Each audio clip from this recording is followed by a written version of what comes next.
لوگو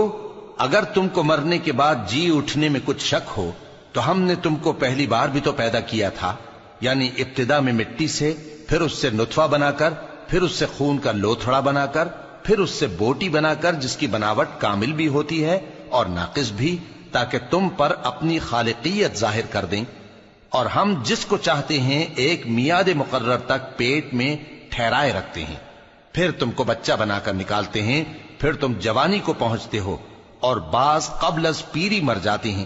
اور بعض بڑھاپے کی نہایت خراب عمر کی طرف لوٹائے جاتے ہیں کہ بہت کچھ جاننے کے بعد بالکل بے علم ہو جاتی ہیں۔ اور اے دیکھنے والے، تو دیکھتا ہے کہ ایک وقت میں زمین خشک پڑی ہوتی ہے، پھر جب ہم اس پر مے برساتے ہیں تو وہ شاداب ہو جاتی اور ابھرنے لگتی ہے اور طرح طرح کی بارونق چیزیں اگاتی ہے۔ ان قدرتوں سے ظاہر ہے کہ اللہ ہی قادر مطلق ہے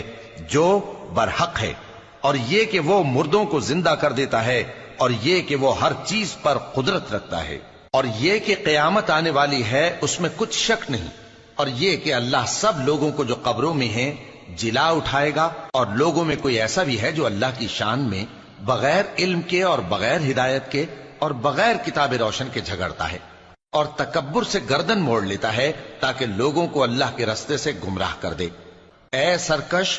یہ اس کفر کی سزا ہے جو تیرے ہاتھوں نے آگے بھیجا ہے، اور اللہ اپنے بندوں پر ظلم کرنے والا نہیں۔ اور لوگوں میں بعض ایسا بھی ہے جو کنارے پر کھڑا ہو کر اللہ کی عبادت کرتا ہے، اگر اس کو کوئی دنیاوی فائدہ پہنچے تو اس کے سبب مطمئن ہو جائے، اور اگر کوئی آفت پڑے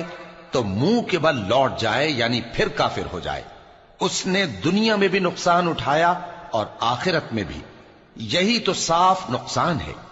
یہ اللہ کے سوا ایسی چیز کو پکارتا ہے جو نہ اسے نقصان پہنچائے اور نہ فائدہ دے سکے، یہی تو پرلے درجے کی گمراہی ہے۔ بلکہ ایسے شخص کو پکارتا ہے جس کا نقصان فائدے سے زیادہ قریب ہے۔ ایسا دوست بھی برا اور ایسا ساتھی بھی برا۔ جو لوگ ایمان لائے اور عمل نیک کرتے رہے، اللہ ان کو بہشتوں میں داخل کرے گا جن کے نیچے نہریں بہ رہی ہیں۔ کچھ شک نہیں کہ اللہ جو چاہتا ہے کرتا ہے۔ جو شخص یہ گمان کرتا ہو کہ اللہ اس کو دنیا اور آخرت میں مدد نہیں دے گا، تو اس کو چاہیے کہ اوپر کی طرف یعنی اپنے گھر کی چھت میں ایک رسی باندھے، پھر اس سے اپنا گلا گھونٹ لے، پھر دیکھے کہ آیا یہ تدبیر اس کے غصے کو دور کر دیتی ہے۔ اور اسی طرح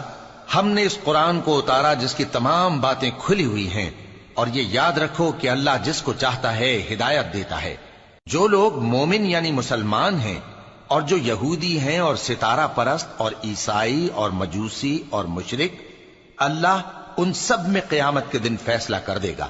بے شک اللہ ہر چیز سے باخبر ہے۔